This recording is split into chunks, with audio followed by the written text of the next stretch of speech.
விஷ்ணுபிரியா கொலை வழக்கில் காவல்துறை செயலிழந்து விட்டதாக தமிழ்நாடு காங்கிரஸ் கமிட்டி தலைவர் EVKS இளங்கோவன் குற்றம் சாட்டியுள்ளார். தமிழக சட்டப்பேரவையில் தனித்து போட்டியிட வேண்டும் என்பது காங்கிரசின் விருப்பம் என்றும் அவர் கூறியுள்ளார்.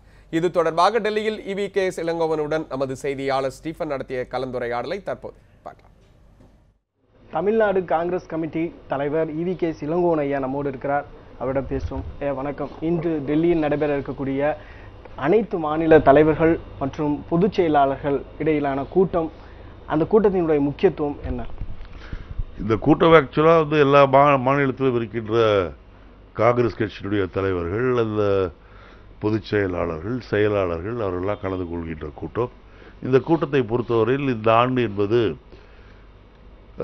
ஜவஹர்லால் நேரு அவர்களுடைய பிறந்த நாளையும் அம்பேத்கர் அவர்களுடைய பிறந்த நாளையும் மிக சிறப்பாக நாங்கள் கொண்டாடி வருகின்றோம்.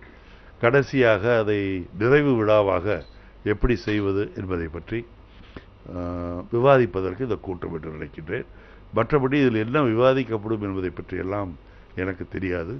கூட்டம் முடிந்த பிறகு நான் சொல்கின்றேன். வர இருக்கக்கூடிய சட்டமன்ற தேர்தலை பொறுத்தவரையில் திமுக மற்றும் இதர கட்சிகள் அனைத்தும் அவருடைய தேர்தல் பணிகளை தொடர்ந்து செய்து வருகிறார்கள். காங்கிரஸை பொறுத்தவரையில் காங்கிரஸுடைய நிலைப்பாடு என்ன?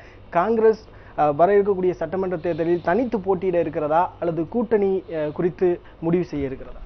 எங்களை பொறுத்தவரையில் நாங்களும் ஒவ்வொரு மாவட்ட அளவிலும், ஏன் இன்னும் சொல்ல போனால் வட்டார அளவிலும் மக்களுடைய பிரச்சனைகளுக்காக போராடி வருகின்றோம்.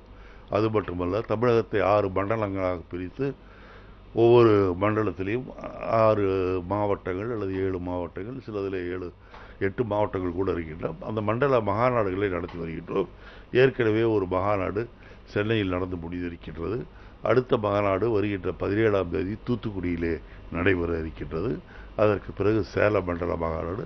அநேகமாக அடுத்த மாத இறுதிக்குள் தமிழகத்தில் எல்லா மண்டலங்களிலும் நாங்கள், அதாவது மாவட்ட காங்கிரஸ் நிர்வாகிகள், வட்டார நகர பேரூராட்சி, டவுன் பஞ்சாயத்துன்னு சொல்கின்றோமே, அதனுடைய தலைவர்கள் அவர்களுடைய கூட்டத்தை எல்லாம் நடத்தி கொண்டிருக்கின்றோம். விஷ்ணுபிரியா தற்கொலை சம்பவத்தை பொறுத்தவரையில் தனியார் தொலைக்காட்சிக்கெல்லாம் யுவராஜ் என்பவர் அவருடைய பேட்டியை அளித்து வருகிறார். காவல்துறையானது அவரை கண்டுபிடிக்க முடியாத ஒரு சூழ்நிலை ஏற்பட்டிருக்கிறது. இந்த சம்பவத்தை நீங்கள் எப்படி பார்க்கிறீர்கள்? காவல்துறையை பொறுத்தவரையில் தமிழகத்தில் செயலிழந்து இருக்கிறது என்பதற்கு இது ஒரு எடுத்துக்காட்டு. யுவராஜ் மீது கொலை குற்றம் சாட்டப்பட்டு இருக்கின்றது. அது உண்மையா பொய்யா என்பது வேறு. ஆனால் தினந்தோறும் தொலைக்காட்சிகளுக்கும் இந்த ஃபேஸ்புக் மூலமாகவும் செய்திகளை அனுப்பி கொண்டிருக்கின்ற நபரை இன்னும் கைது செய்ய முடியவில்லை என்று சொன்னால் இது மிகப்பெரிய வெட்கக்கேடான விஷயம். திறமை இழந்து விட்டதோ தமிழ்நாடு போலீஸ் என்ற சந்தேகம் மக்களுக்கு வர ஆரம்பித்தது.